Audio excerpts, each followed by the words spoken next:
So Dave Murphey is an experienced high-ticket closer and team leader in the sports sponsorship, integrated media, and hospitality industry.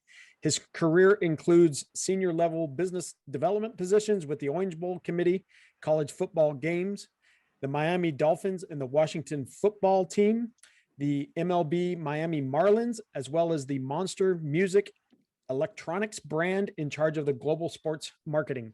Dave is a partner in Finesse Unique Sports Marketing and Media out of Tampa, Florida, as well as the strategic analysis advisor to Good Greek Movies and Storage based in Juniper, Florida.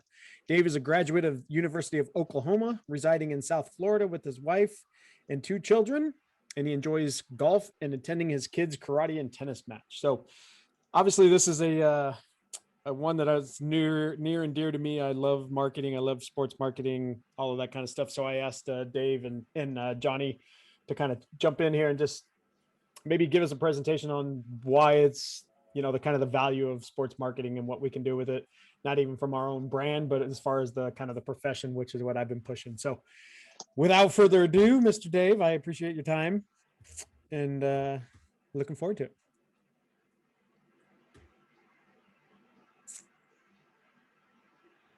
No, thanks. Thanks, Trent, for having me, and everybody excited to be here. We'll get right to it and hopefully bring some new cool things to light relevant to sports marketing. And at the end, I have some time we can maybe dive into how we can look at this in terms of relevance and opportunities around land surveying. So thank you all again for having me. So we're going to dive right in real quick. I wanted to give you just a snapshot into this exciting sports marketing agency that I have the pleasure of working with here in Florida. As a matter of fact, because Trent and I begged and pleaded and had compromising pictures of him, we were able to get the president of Finesse Unique, Mr. Jonathan Wilson, to join the call today and give us some wonderful color commentary. So, hey, Johnny, let us know you're here. You're there. Yeah, I'm here. Thanks, Dave. Appreciate you, Trent, bringing us on board today to be able to speak to everyone today and hopefully bring some things that they weren't thinking about to their thought process when it comes to sports marketing. Thank you, buddy. So I'll get quick into Finesse Unique in terms of really some of the things that the brand and the agency is heavy on, especially with Johnny's vast experience in publications, both print and digital, and doing publications for almost all the major sports throughout the years, and working closely with those entities and selling into the different properties across bull riding, NASCAR, college football, that him and I did some stuff together at the Orange Bowl, CBS Viacom with Survivor Series, a slew of other bowl games, UFC. We could go on, but definitely a seasoned, experienced veteran in the publication and print world. And then from an agency perspective, I'm excited to work with several different brands across many industries. Johnny, I know one thing I did want to just mention, super excited about, besides our work with the Tampa Bay Buccaneers, is the work with the ESL Sports Gaming. I think everybody knows that esports and gaming, and if you have young teenage kids my age, my kids' age, you know how much time they spend on their computers now with friends. So, Johnny, maybe a little bit about ESL before we go on and what they actually mean to the organization. Yeah, sports marketing, traditionally it starts with golf. You got one of the most famous golfers in the world, roommating in college with what's now become the grandfather of sports marketing, and Mark McCormick, who realized that his roommate was really good at playing golf, but really bad at managing money to get to golf events. So they said, hey, how about we get a couple of folks to, pay to get us to these golf events, and I can make some phone calls for you and make that happen. Next thing you know, they create sports marketing. But sports marketing has expanded from just the traditional put your logo on a golfer or have a golfer, talk about your products. It's gone all the way into gaming and esports. Today, globally, we work with an organization called ESL, which is basically the NFL or MLB of esports, but it's on a global level like FIFA or the Olympic Committee. They operate in over 200 countries.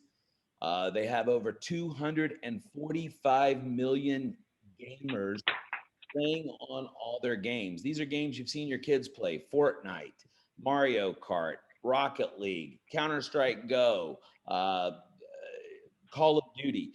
You've seen your kids play these games. Heck, some of you probably play these with your kids. I know I'm guilty. But esports is a growing phenomenon that you see there in your own in Trent City of Las Vegas. They've built a place called HyperX, which is going to be hosting esporting events. Globally, it's becoming one of the biggest sports marketing ways that people can break in to this youth movement that is global sports. So we have partnered with ESL Gaming with something that's in my background, is helping to provide either event publications, whether it be with bowl games like the Orange Bowl, where Dave and I met when he was young and I was young, and we were in our budding careers, and he was at the Orange Bowl committee and I was looking to get the official program for the Orange Bowl. We put on these events, and ESL puts these big events on globally, but with COVID, things have changed to online and virtual. So we've changed the event publication to being digital, so that you can read the event publication from your phone, your tablet, your computer. And most of these esports kids are doing that today. So the space is huge. It's massive. It is currently the wild, wild west of sports marketing. You've got everyone from Mark Cuban to Bob Kraft, all buying into the sport. David Beckham has started his own league and just secured about $25 million from Subway as a major sponsor for the league, called the Guild Esports League. So esports is out there. It's growing. It's not going to go away. It's getting bigger, and it's so emerging that we had to get in. So we worked with, we've struck a licensing agreement with ESL Gaming, which again is the biggest organizer of esports events, and we're doing their official program that'll be made available digitally to millions of gamers around the globe. Basically, it's their publication that tells who they are, where they came from. They've actually just celebrated their 20th anniversary. Esports has been around that long. It's a growing phenomenon that's not going away. We had to find a way to tap it, and we got in with ESL Gaming with their official publication for the rest of their year. They've also just merged with DreamHack. For the last 26 years, DreamHack has put on these Comic-Con events or festivals for esports, where instead of people coming and dressing like their favorite superhero, they're dressing up like their favorite gaming character. Hundreds of thousands of kids come to these festivals. They put them on around the globe. And now they're going digital with DreamHack Beyond in July, launching a virtual festival world that'll last the whole month of July, where there's so many activations and initiatives that sponsors can take advantage of and be a part of. So esports is a new budding sector that we see as very big. We've found a way to get involved with it and help our clients reach it. And we're real excited about our relationship with ESL Gaming and DreamHack and the future of esports and where that looks to be going.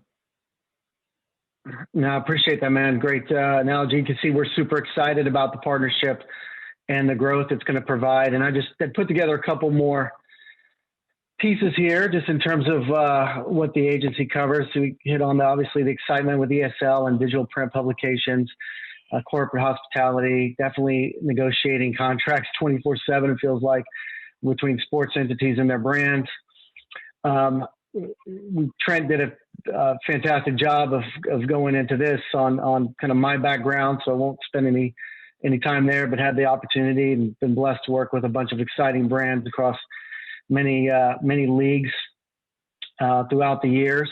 And wanted to just take a real quick moment, just on some very high level stuff with sports sponsorship, and then we'll dig into really kind of seven, what I think is really seven unique and useful ways to integrate within sports marketing.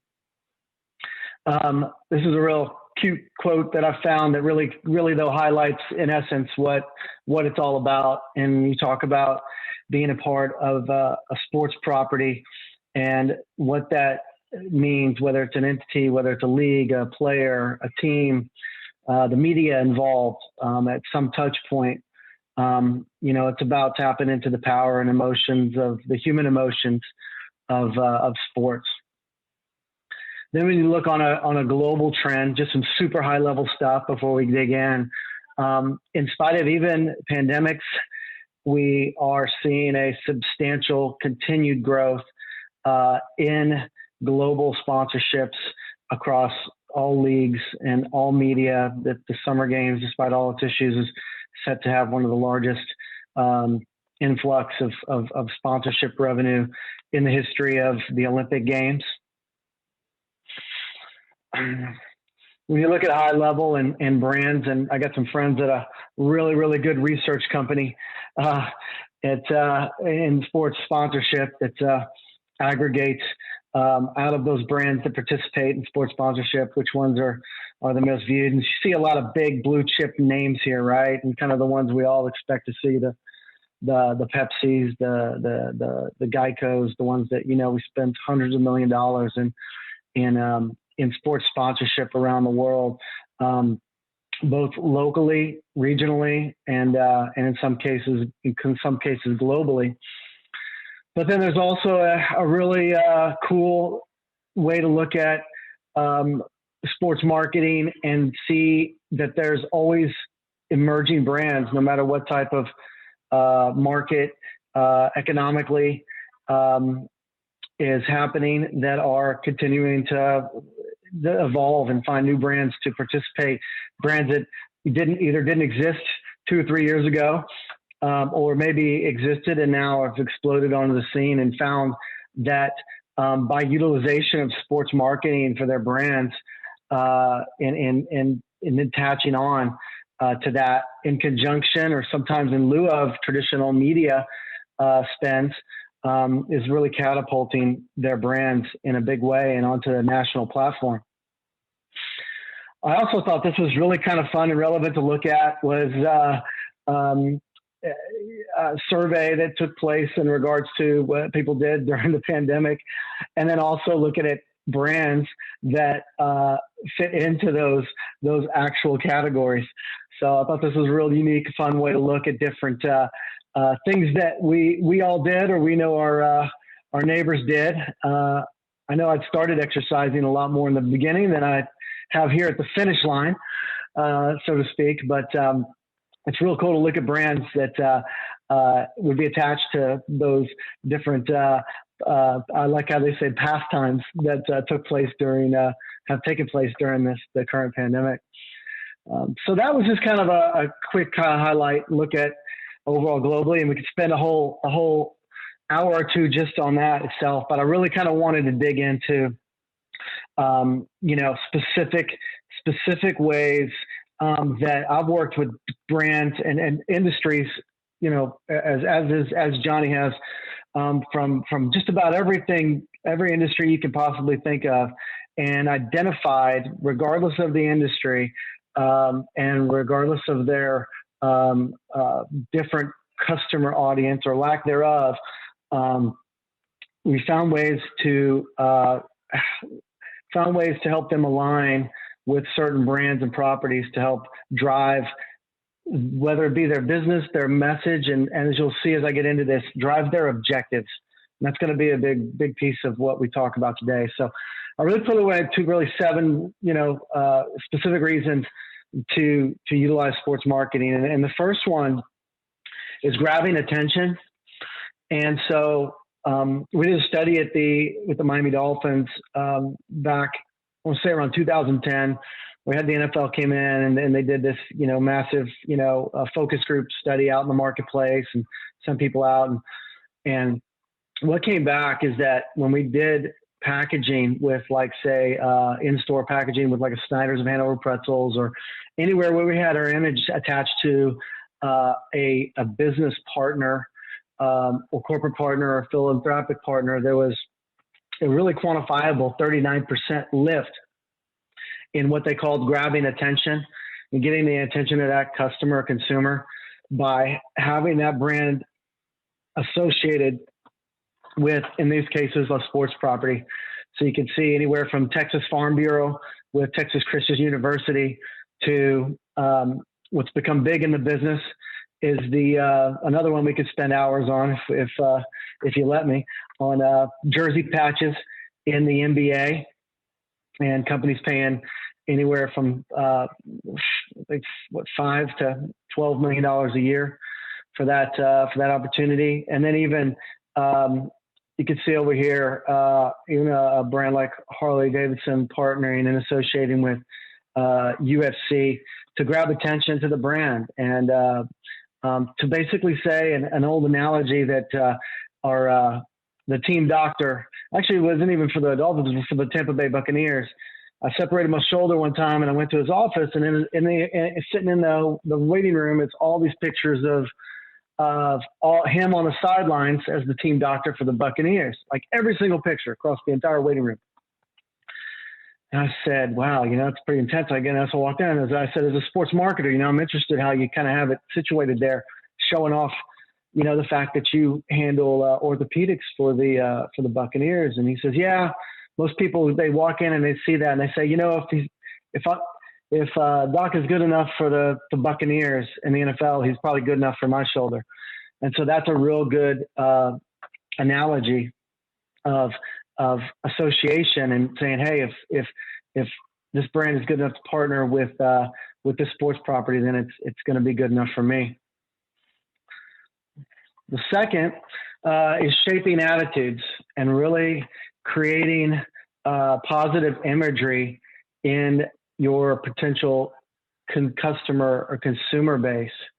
And what you say and how you position it, as I've seen, is you really are able to dictate that through your sports, and I'm using sports in general, just any sponsorship type relationship that's positioned properly, you can really convey a message. Whether it be an airlines out of the Middle East that then attached themselves to tennis and said, we're going to go after affluent tennis spectators and those who are in the socio-demographic audience of tennis. And that's going to be our target market. So we're going to do everything around the sport of tennis, because we know that audience is potential to fly our brand. Or, for example, my client here in South Florida, that is just like one out of another, all 100 different movie companies here in South Florida. And what he does is he gets on television and talks about being the official movers of the Tampa Bay Buccaneers, along with 8 other sports teams as the calendar goes.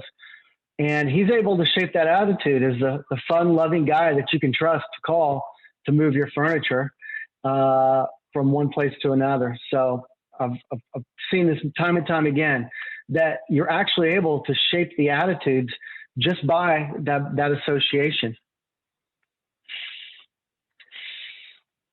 Next is differentiating from the competition, right? So I used the Gettle Racing, one of Johnny's favorites, as a perfect example of an idea of a company that there's I don't know about in your all's communities, but there's 600 AC companies and HVAC companies here in South Florida, mostly because it's hot as hell for 9 months out of the year.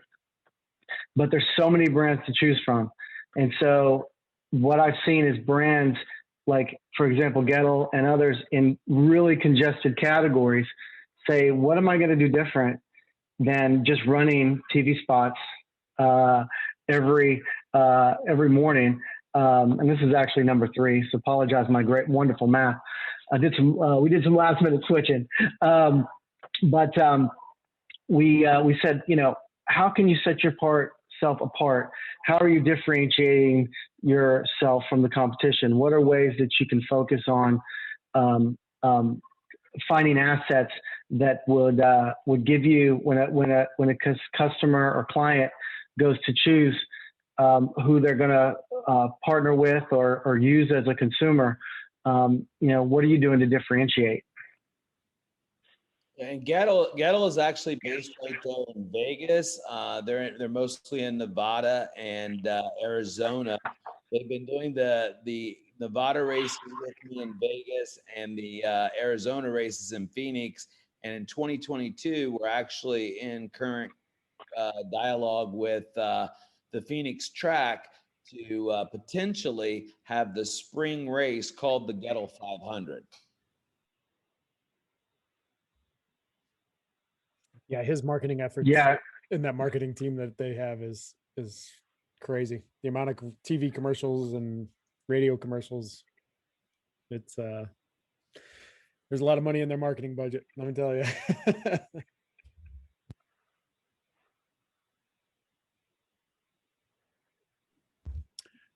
Dave, you still with us?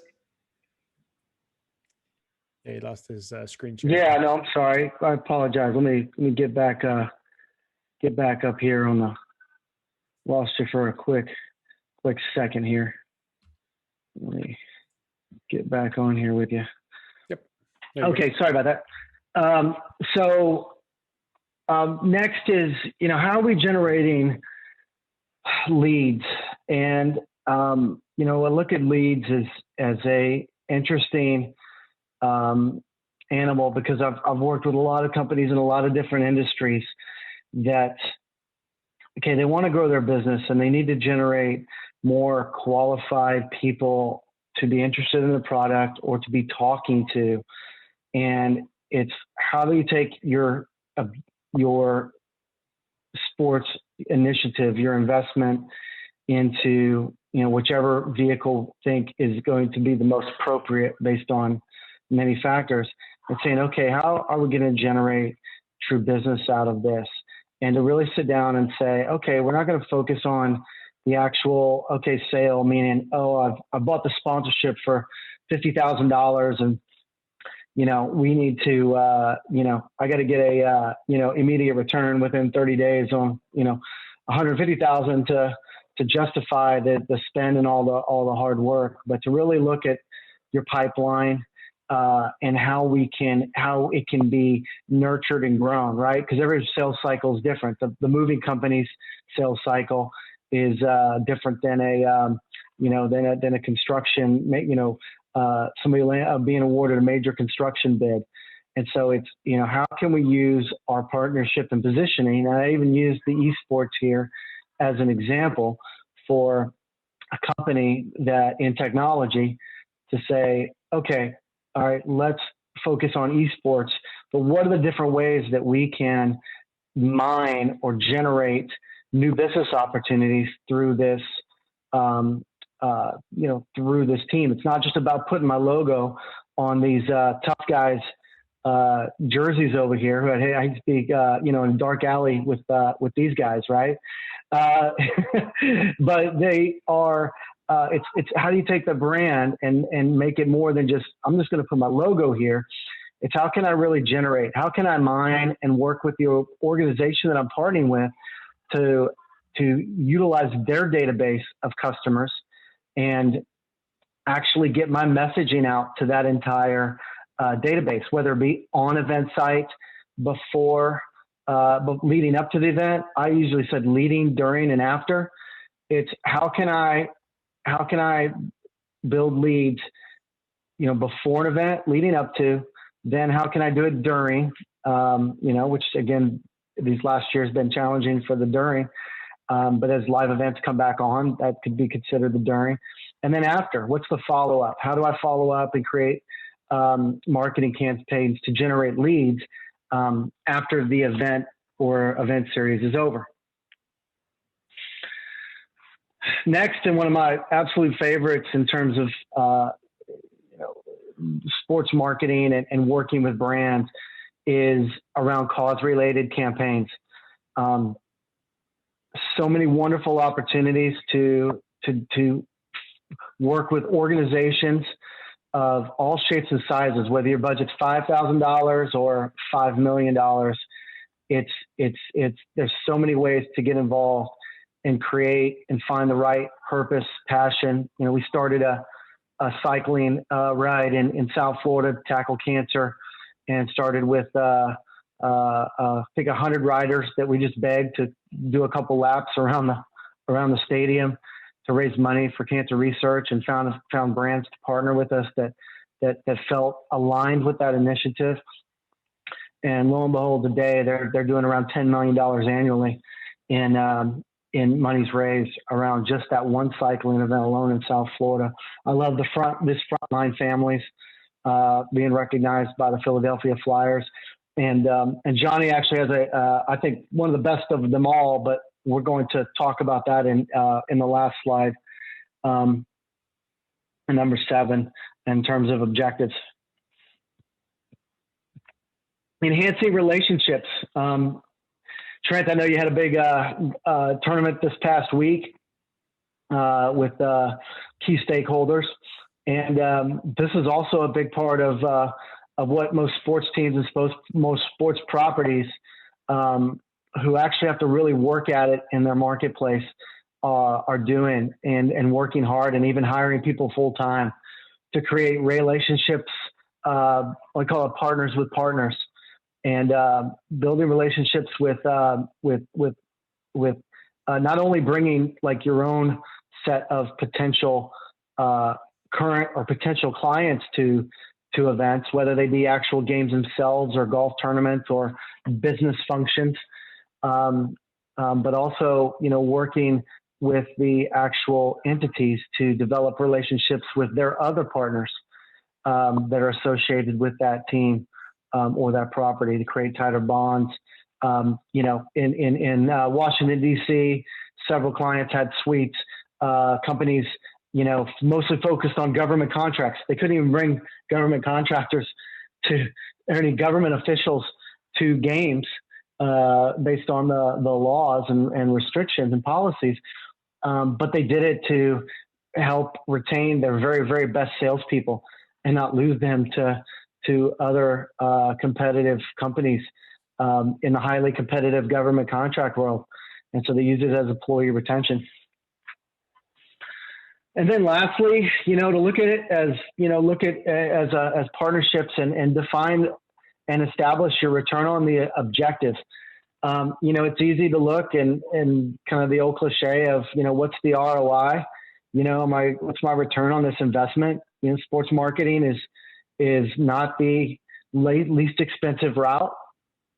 And if done wrong or cut off short, you may not yield the results that you're looking for.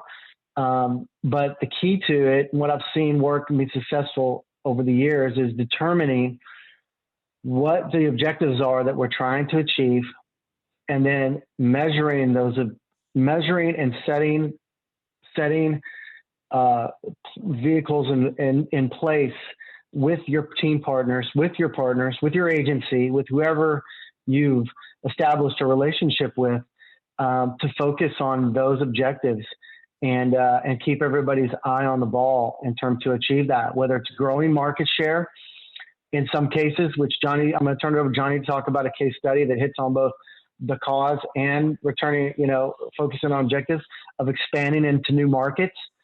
Or is it, I need to connect closer with my current partners and get them to spend more money with me, or I need to find additional partners and clients to go on. So, Johnny, I wanted to maybe talk a little bit about the your race team and their objective to grow their business, expand eastward, and also their connection with the Tunnels to Towers.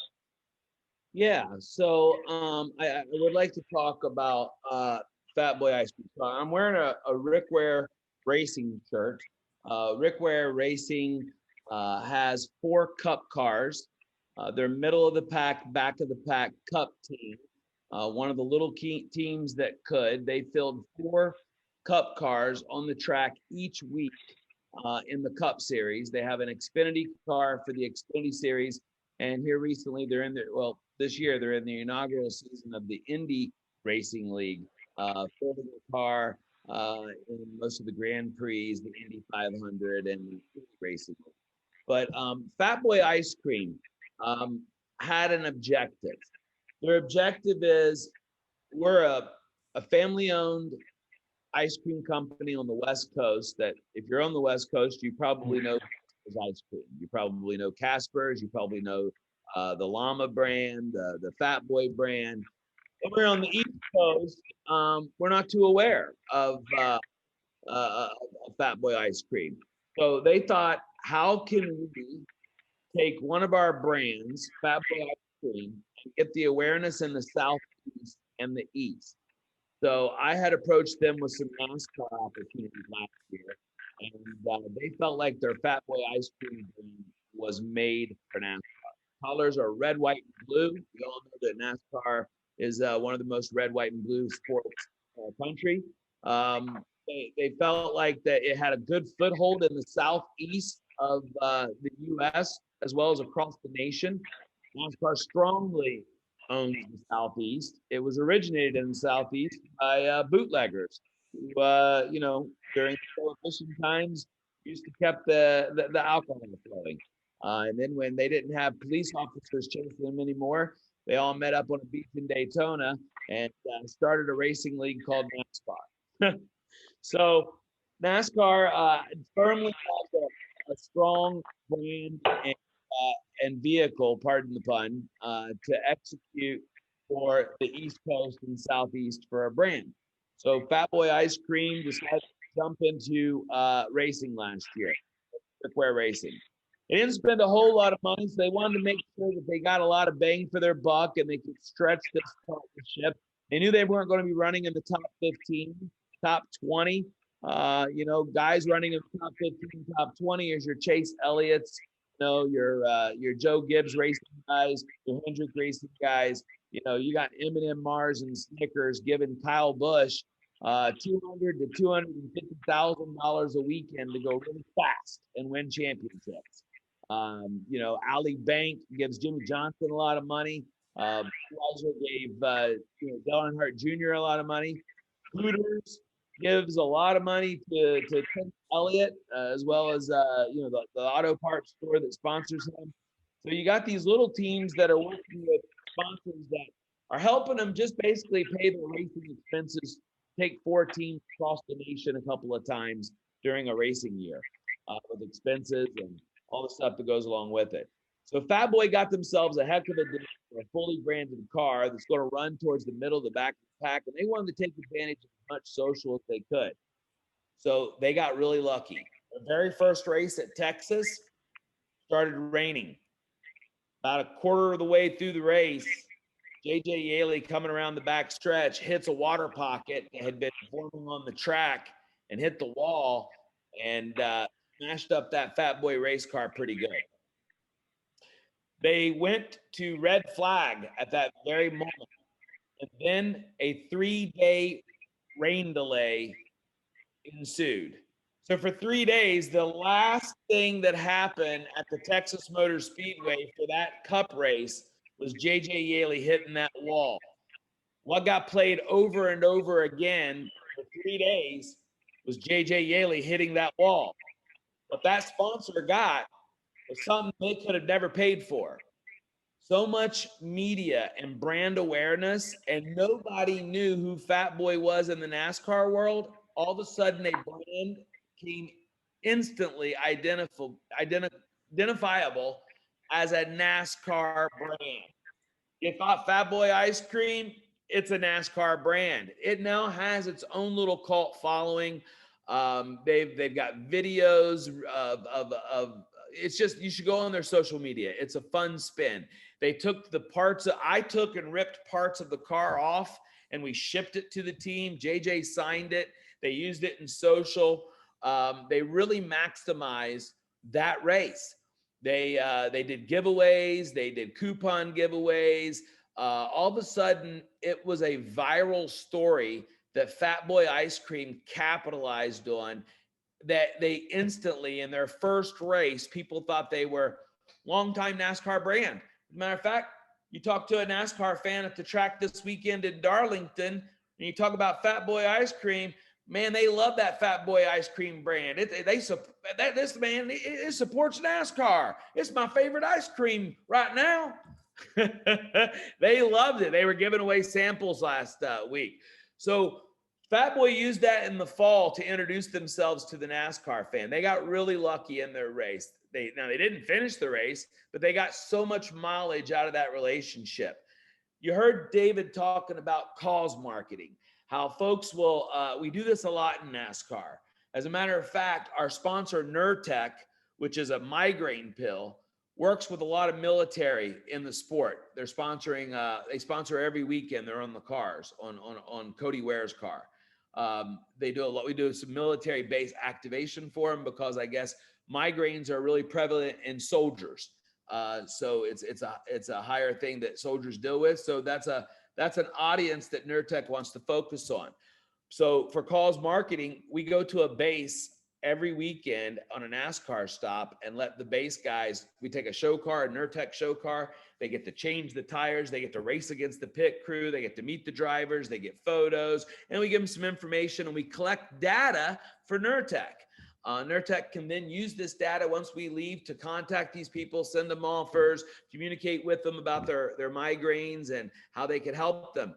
But, for cause marketing, Nurtec has bought all 4 cars from Rick Ware Racing for Memorial Day weekend and has done a special paint scheme where you've got a Navy car, a Marine car, an Army car, and an Air Force car. And they've put together a deal with Nine Line Apparel to where if people buy a shirt that represents one of those cars, so much of the proceeds goes to, helping the soldiers out and the charities that each car is tied to. In Fat Boy's case, they found that cause marketing can help them with their NASCAR relationship. This 9/11 will be the 20th anniversary for the 9/11 towers. Tunnel to Towers is a great charity. They actually help pay off mortgages for people who lost loved ones in the towers. They do it for first responders. They do it for Gold Star military families. When a loved one is lost, they go in and either buy them a home or pay off their mortgage. They're called Tunnel to Towers. I really appreciate them. Fat Boy has partnered with them as their official charity. And this weekend, we did a special paint scheme to the car, and we had Tunnel to Towers all over the car. We donated lower rears. We donated the deck lid. And JJ Yaley, our driver, leaned on the track president at Darlington Raceway, and we were able to get a 83-foot tractor trailer that expanded into a 1,000 mobile museum of the 9/11 tragedy to never forget. And fans at the races from Thursday to Sunday of this past week were able to walk through that and go through that exhibit.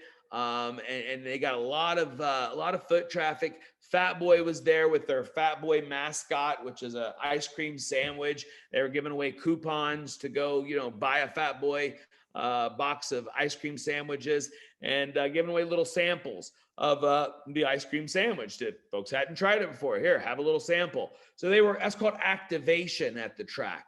So what they're trying to do is they're trying to get a return on their objective. Their objective originally was to move their brand across to the East Coast of the country, and to do it with a vehicle that would get brand awareness like NASCAR. Now they're wanting to build relationships and have cause marketing involved. So they've introduced and donated space to their charity that they support, Tunnel to Towers. We're making ways for them to come down and educate people about 9/11. We had some retired FDNY firefighters down that were there on that day when they were working and not retired, there at the exhibit.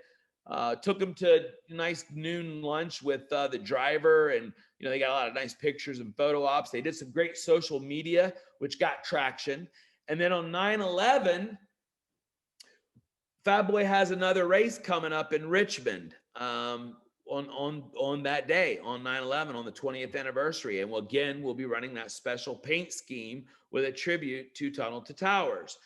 So it's just a way that you can bring in calls marketing to get even extra value out of the dollars you're spending with your sponsorship, and how to activate that sponsorship. Another thing that we do, JJ sets on the board, the driver, JJ Yaley, sets on the board for the Breast Cancer Awareness Foundation. So in October, whether he's driving in the Xfinity Series or the Cup Series, we go to our partners and we tell them that JJ sets on the board, and would they be inclined to running their paint scheme in all pink and giving the Breast Cancer Association, spots on the car for their pink ribbon and whatever their theme might be for that initiative for that October. And each sponsor gladly turns their car pink in October for JJ. They're glad to do it because not only are they getting the exposure of their sponsorship tied with NASCAR and JJ and Rick Ware Racing, but now all of a sudden there's an extra calls marketing piece in there where they're donating space, turning their car pink in breast cancer awareness, which is, obviously we all love that, to save the tatas. So, hey, you've got calls marketing that can really help activate this thing and push it. And the way Fat Boy has utilized it, and they're not even a year into their NASCAR sponsorship, and they've gotten so much mileage out of it that they're real excited. Now, what are they going to do in Vegas when we get to the track that's closest to Utah, where they're from? They're going to do employee appreciation. They're going to bring out a bunch of employees. They're going to buy a bunch of grandstand tickets. We're going to have JJ go to the corporate headquarters. We're going to have a show card delivered to the headquarters where people can get pictures with the car, pictures with JJ in his fire suit, answer questions, and just have a good time. What's that? That's relationship building. Whether you're doing it for your employees or your customer base, what you're doing is you're creating memories that last a lifetime. And you're the one doing it for that customer or that employee. And that's how sports marketing can help, do those sorts of things. And that's how you get more out of your sponsorship. And that's kind of what Dave and I have positioned ourselves to do of late, is to help our customers get more out of the sponsorships that we know that are available, because we've been on that side. We've sold these sponsorships. We know what can be done by the properties, the venues, or the players, or the teams, how we can get a little extra out of them so that we get more bang and more delivery for the dollar that you're spending to get that return, not on your investment, but on your objective and what you're trying to get done with this sponsorship. I hope that makes some sense.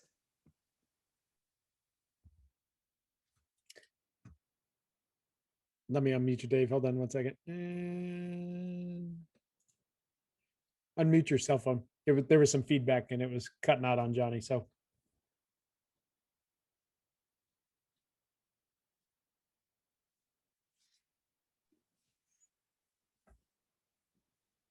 Dave, we lose Dave for a second. There he goes. You got it. There you go. Had an extra step there we had to do here.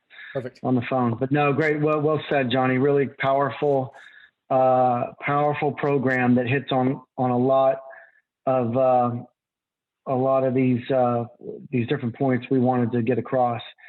So one thing that I wanted to do, and then we'll shut up, maybe do a little Q&A, is basically put together some questions that, a company, again, of any size, I'm telling you, there's no program or initiative that's too small to really take advantage and activate by asking, really doing an evaluation of what do we want to try to achieve with this, and looking at what I always look at first is, who are the potential stakeholders that a partnership with this entity would affect. Okay, what current clients would be involved? Are there potential clients that we could reach, potential industries? What employees? Are there government officials, community leaders? What impact will this have, and how can we leverage this? Is there an opportunity to create attention? And then authentication, which is lining up with the right brands that truly align with yours, whether it be through a sports property, a venue, a particular player, a driver, many different vehicles, no pun intended, to get involved. What causes resonate within the industry? What's something that means a lot to not only your organization, but your clients' organizations, your potential clients' organizations? What are the causes that they believe in? Is there opportunities to align yourself with them?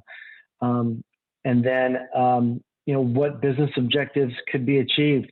How could we activate, as Johnny mentioned? How can we take the elements within an event, right? Because let's say you're part of a major event and you have one little sliver of that. How can you take that sliver and then turn around and make the most of it within your own, social media, your own marketing, and utilize and leverage that brand association to the hilt?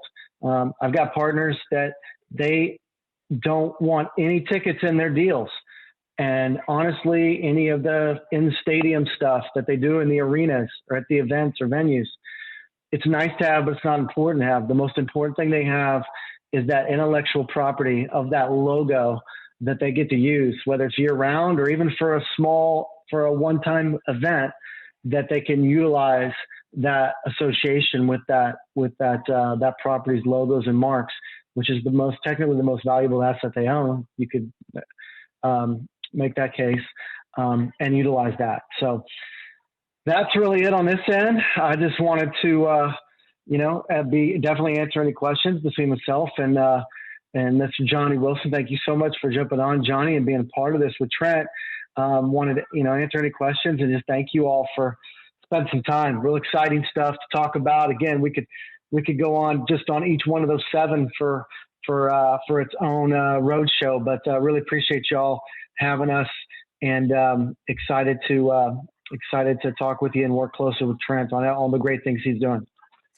Yeah, thanks, Dave. Thanks, Johnny. One of the things we had talked about last week too was the ESL stuff and finding a way to. I think that's great the way our profession is going and becoming more high tech and promoting, the profession and the technical side of it, being the drone operators and being these 3D scanner guys and all this kind of stuff, and making the pitch for a professional ad about the profession and bringing the profession awareness to something like the ESL programs and that kind of stuff. Right. I mean, that's ultimately what we're looking to do, whether it's, a specific company or if, it's a professional awareness situation. So I like, we had some conversations about ESL, and I think that could be a fit where we can kind of do that brand awareness, professional awareness. So it definitely would bring in the kids that we're looking for on the profession side. So that's one thing that kind of jumped out to me as well. And then, just on my own personal things, right? I mean, when I started the company just solo, it started with just radio ads on talk radio, and it progressed into the logo on the back of a little league jersey, and you just start off as small as you possibly can and bring in that awareness on baby steps along the way. So I don't know if anybody has any more they kind of want to add or in questions people want to ask, but there's some people on here. George, got anything maybe from a long time career, you or Michael, got some input on maybe some brand awareness type stuff to bring people into the profession that we could utilize this vehicle for? Well, I could say, as I messaged to David, my firm that I'm employed at now has been a sponsor of the Reno Rodeo for, I don't know, over 30 years, I think. And yeah, that's a huge rodeo. I mean, it's an 8-day rodeo, tens of thousands of people. The company banner gets paraded around the arena at high speed on horses several times. There's all kinds of advertising and things like that. I am sure that that's been a big benefit to that firm. Yeah. And it's fun because we go and support. In fact, we've even got one licensed individual that's been president of the Reno Rodeo. Oh, cool. Yeah. So it's kind of exciting, and then they have amateur events like tying the bow tie on a cow's tail, stuff like that. That they have amateur teams that participate in, and we've always had teams that unfortunately haven't done real well, but that's one of the funnest events that you can watch. That and the mutton busting. You're right. Exactly. Is really a good event. And a thought I had while listening to this is this works the other way around too. I can think of two drag racers, Tommy Johnson and Fast Jack Beckman, that sponsored charities on their own from their racing positions. And in fact, I've got a little deal from Fast Jack where I bought a coin that sat in his car and he went 327 miles an hour in, and it was a birthday present from my wife, but a neat way to raise money for a charity. Yeah. All you have to do is be creative, really. Yeah. And there's ways to do things.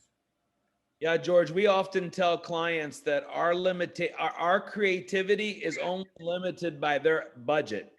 Yeah. Well, there you go. That works.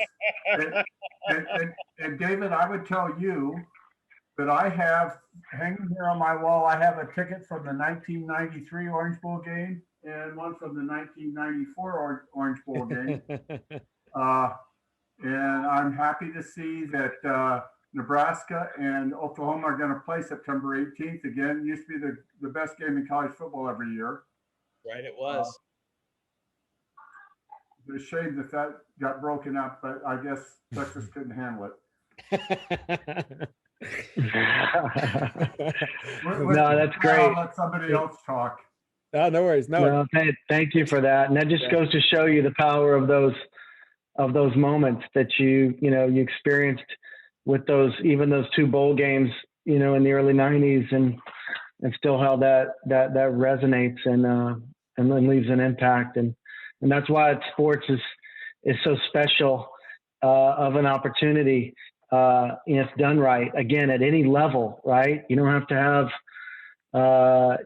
multi-million-dollar budgets to achieve objectives and build off those objectives. And I tell people, and I mentioned timing just briefly. I'll say, I've always seen what I call the magic of three. In terms of if someone got involved in a property or an entity, I pushed for very, very least them to do it for 3 years or 3 rotations or bites of the apple, because there was something magic that happened that was unexplainable. By that 3rd year, it was like night and day compared to that first year, which is always the toughest and the most challenging, and may see the yield the least fruits of labor. Something happens that after that 3rd time around that things just connect, and you see programs and partnerships and opportunities and businesses just take off to the next gear or level, or whatever cliche you want to use, that happens after that 3rd year. So the importance of sticking through a commitment to a program and seeing it through. Then by 3, 4, 5 years, and there may be other opportunities or the ability to pivot, but I'd always recommend somebody sticking it through 3 seasons, 3 years, 3 races, whatever that calendar is of a commitment to sports marketing.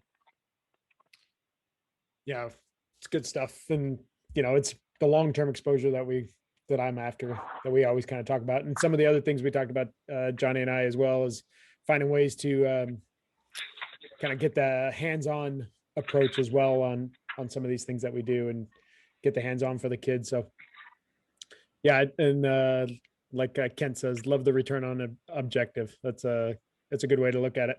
A good pendulum swift that actually makes sense.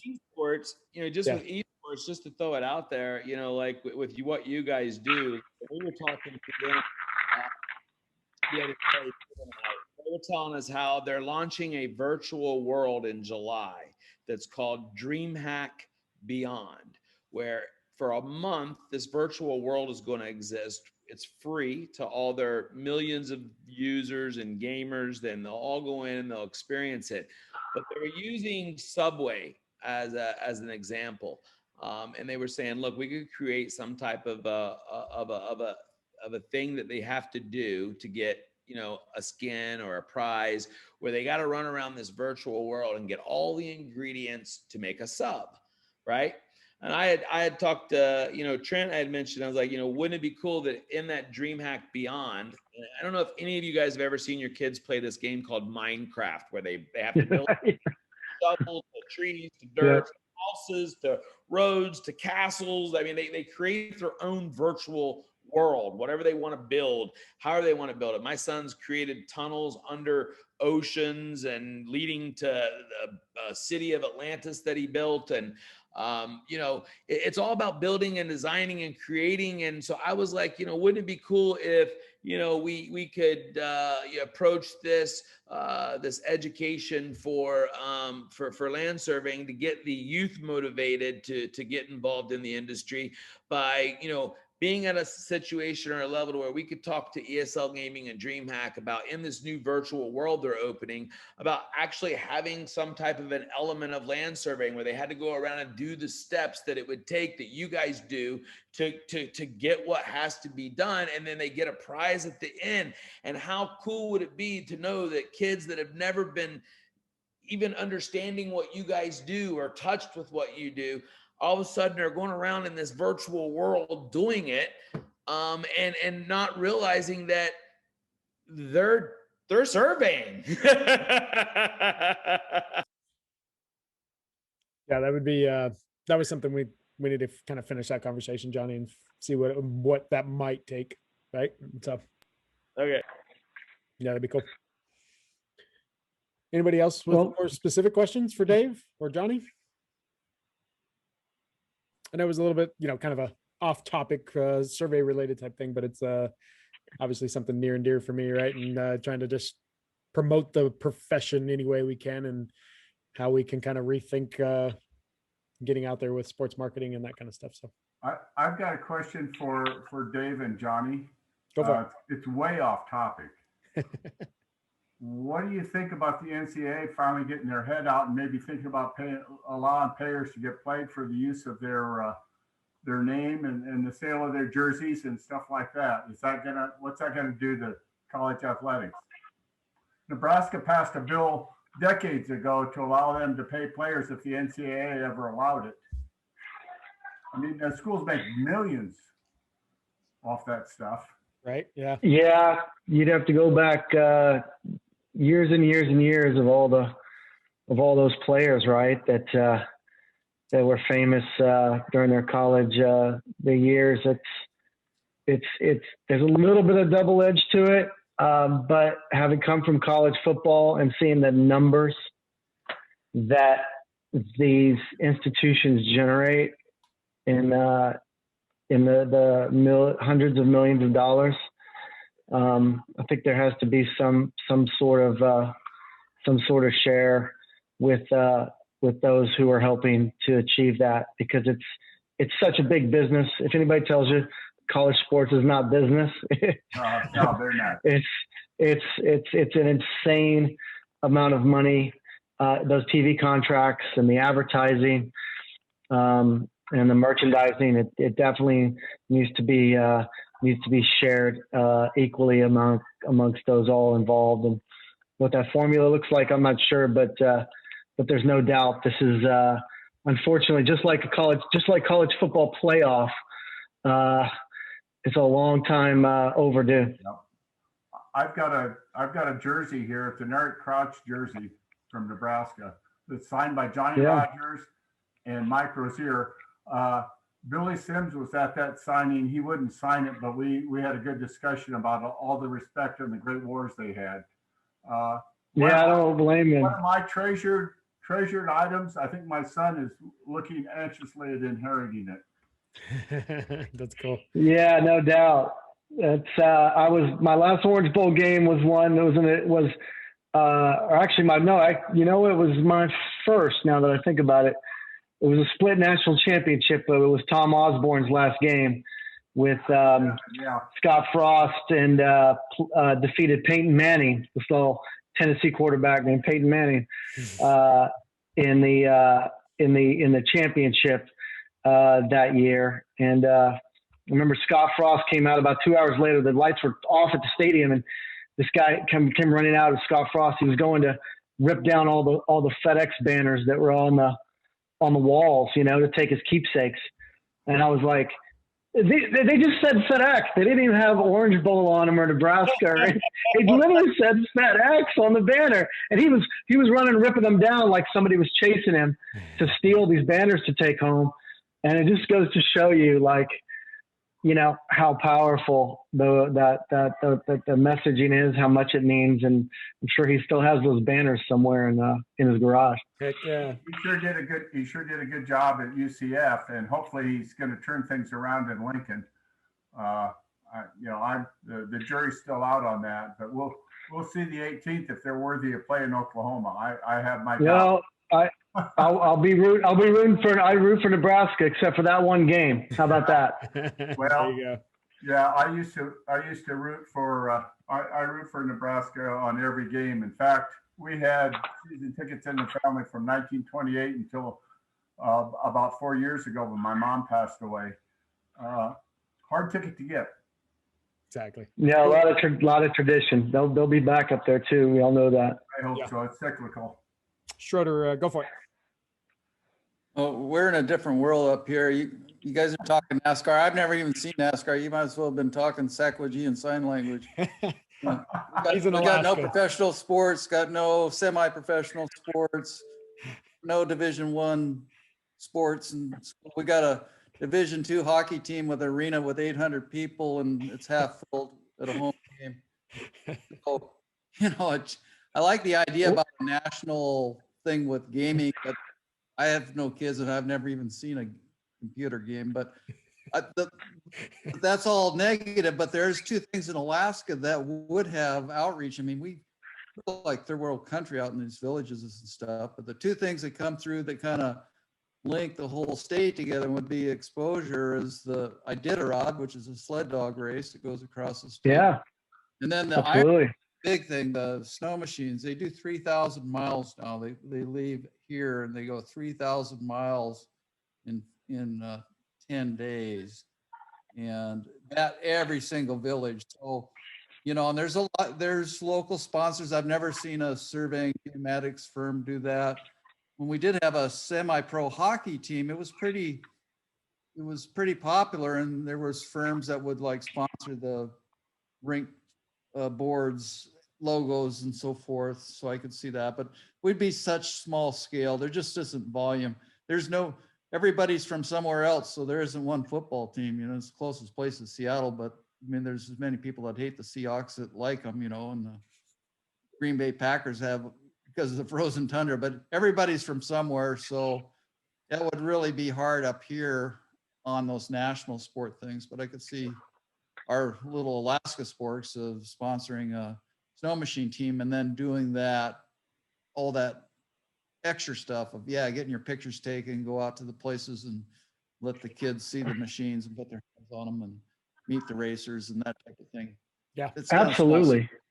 Michael, absolutely. And I bet you $5, Johnny wrote down sponsorship opportunity, dog sleds and snow machines, because there is somebody that will have absolute value in doing that. I wrote down 3,000 snow machines, every village, the sled dog races.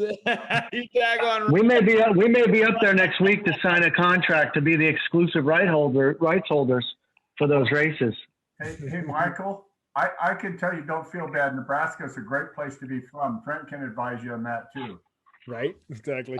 I try to chase those snow machiners in my airplane, and it only does in cruise 110, and those guys leave me in the dust going up rivers. I mean, it's pretty amazing athletics. I mean, to hang on to a bucking thing doing 70, 80, 100 miles an hour through swamps and through trees and down rivers and off cliffs and stuff, and do it day after day and not wreck. There was a team that had a double amputee, and he came off he was only like 10 miles from the starting point doing over 100, and you can't lean, like a motorcycle, you got to lean.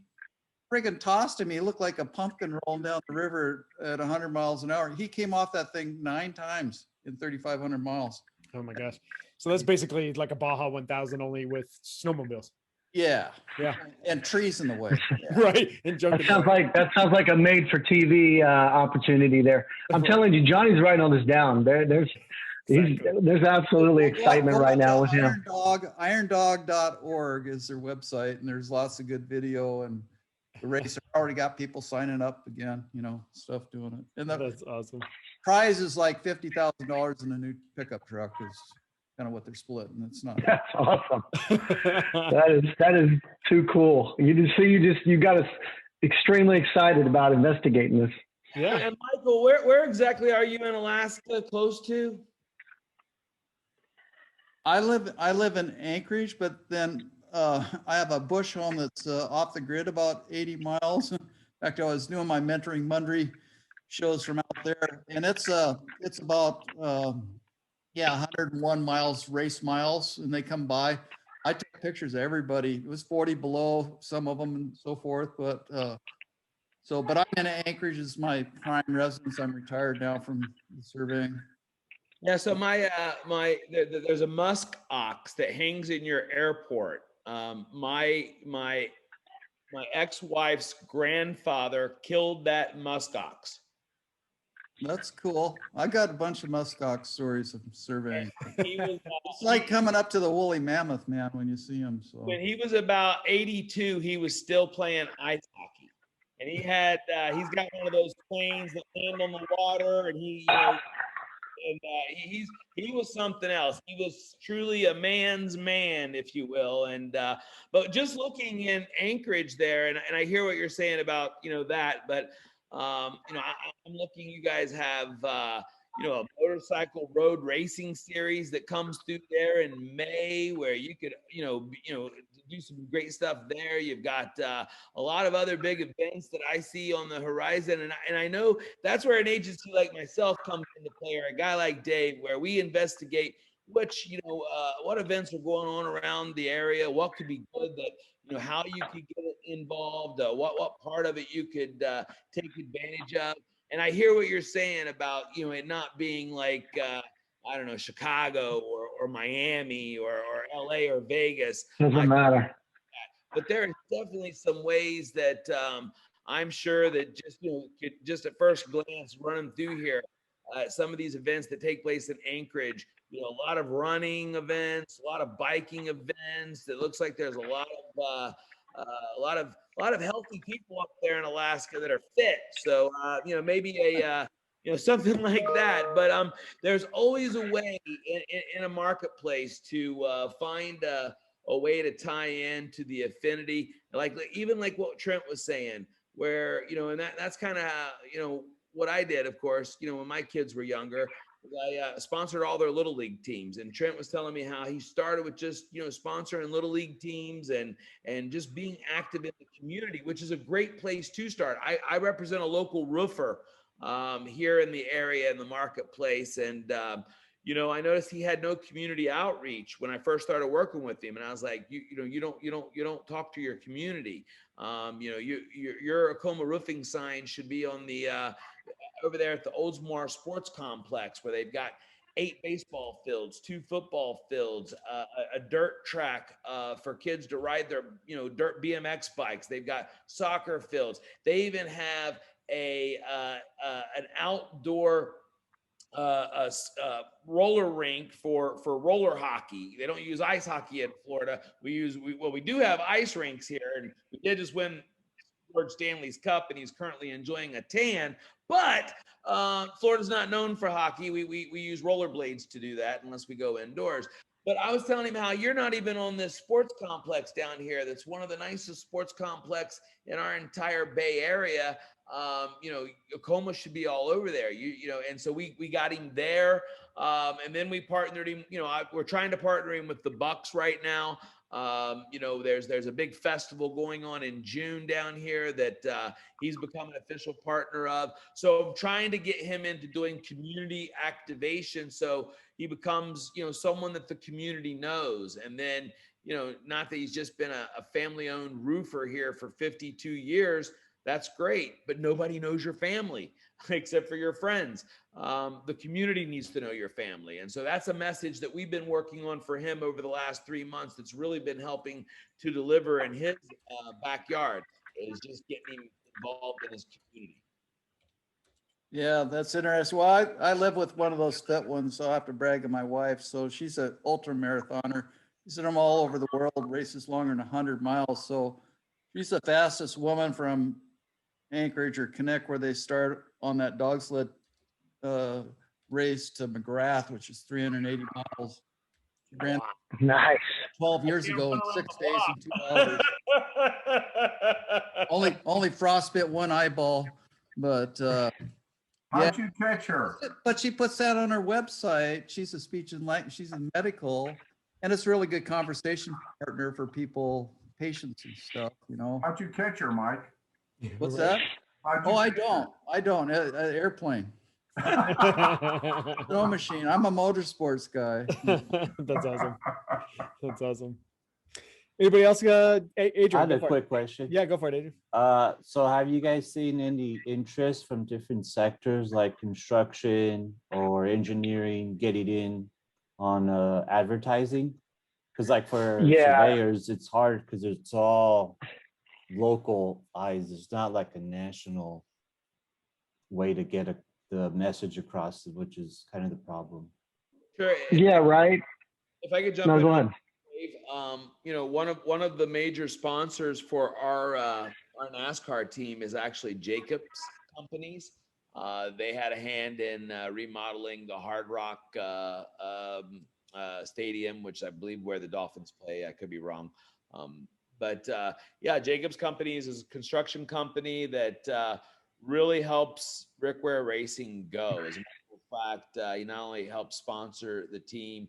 A few years ago, he was NASCAR's official construction company, and then this year he's helped the team. We actually he's building a resort down in South Florida, and he allowed the team to put on a sponsors retreat down there in November, where we brought everyone down for a week of relaxation in South Florida in November, and played some golf with them, and get basically our way of saying thank you for helping support us for the NASCAR season. But yeah, we've got a lot of construction companies. He's not the only one, but he's the one that I can speak personally about. I was actually going to see if I could get him to jump on here today and talk about why he does sports marketing, but he's currently not in the country, so that wasn't an option. That didn't work out. Next time. But they're also a big company too, right? So it's not Jacobs Engineering like we all think about it. It's because I did look when Johnny and I talked about it last week. It's called Jacobs Company, so it's a bigger like construction company based out of Florida. But like international or national? They're really regional. Yeah, I would say. They really kind of do. They kind of do more jobs within this region. And a good point that I meant to make and didn't, so I'm glad this came up, and you brought this up, Adrian, is, it slowed down a little bit, right, during the last year. So, but it's just a boom. I call it an arms race going on in sports facilities. Throughout the country, throughout the world, even. I'm working with some folks with out in the Middle East at Qatar as they're prepping for the World Cup and building these massive, also a little controversial in these stadiums. But the point that I wanted to make is a lot of the times when I see construction, land development, industry related partnership programming, it goes back to that authenticity of of being a part of the building and the facility, whether it's the survey of the lands, and some are minor, some are total stadium builds, all the way up to just adding on build-ons, and they all gain extremely high profile, high visibility projects, and often worked with companies that were part of that project or came on board of that project and then took that involvement, let's just say used the survey of that, for instance, which they obviously had to do as they built. I watched that new stadium go up in Las Vegas on the Strip. And I watched it go up and was there several times during the construction. And the companies that are involved, if they're a team partner and they acquire or at some level acquire rights to be able to publicize that, and half of them don't anyway, and to use that to say, hey, listen, we were part of that project, for example, at Allegiant or Alliant Stadium in Las Vegas, and use that as their association.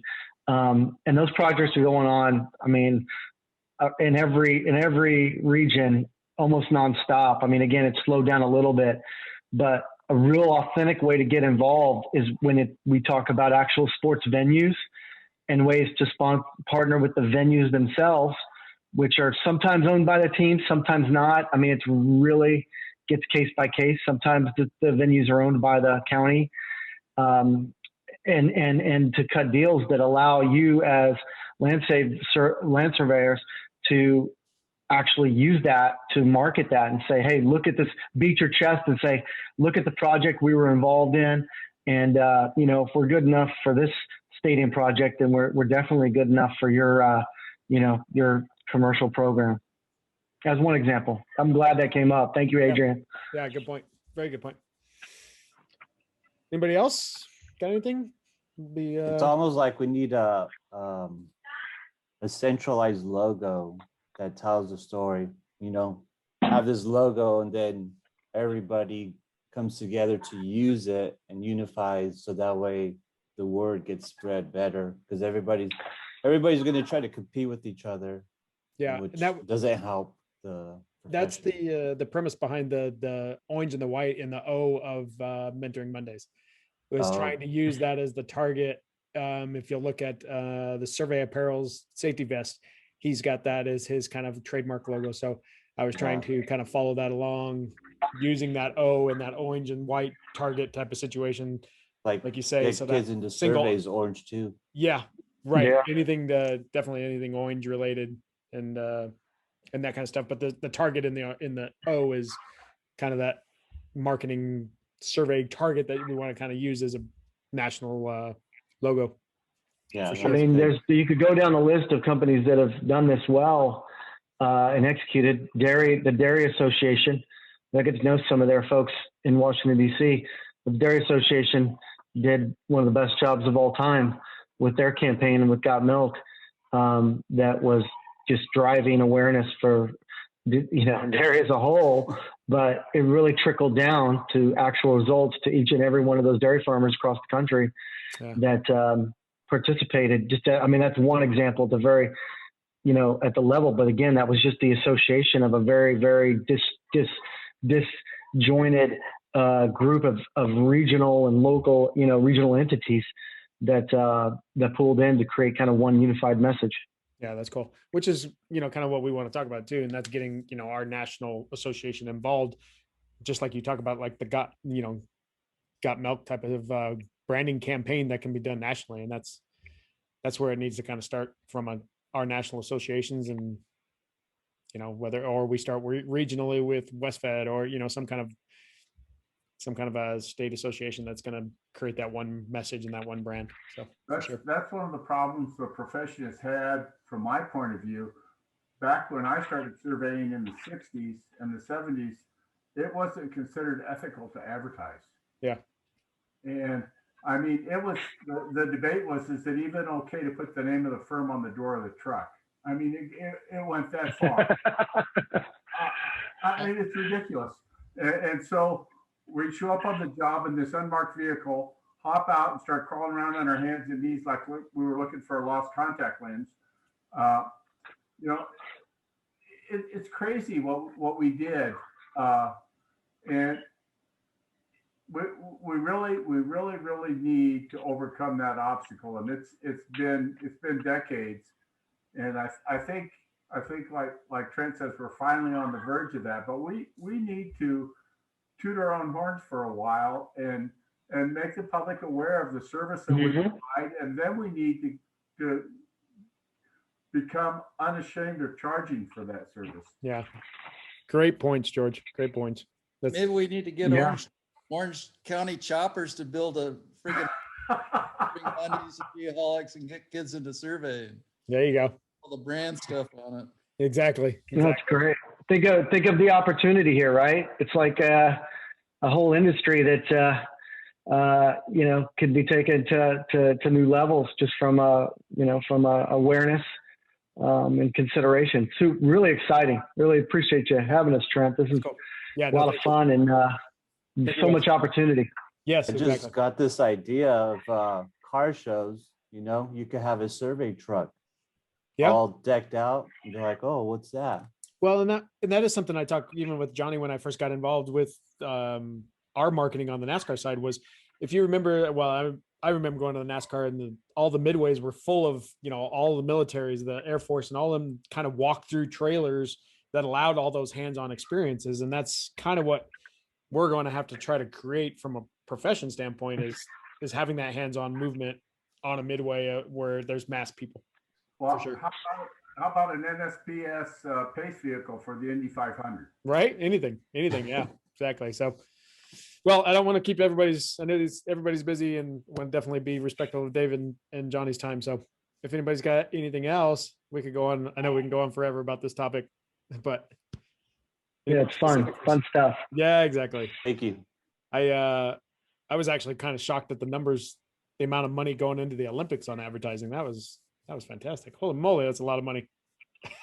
Yeah, that's the high, the top of the chain. Exactly. But so many great opportunities. Thank you all again for having us. Really did appreciate it, and look forward to talking with you guys again, hopefully in the near future.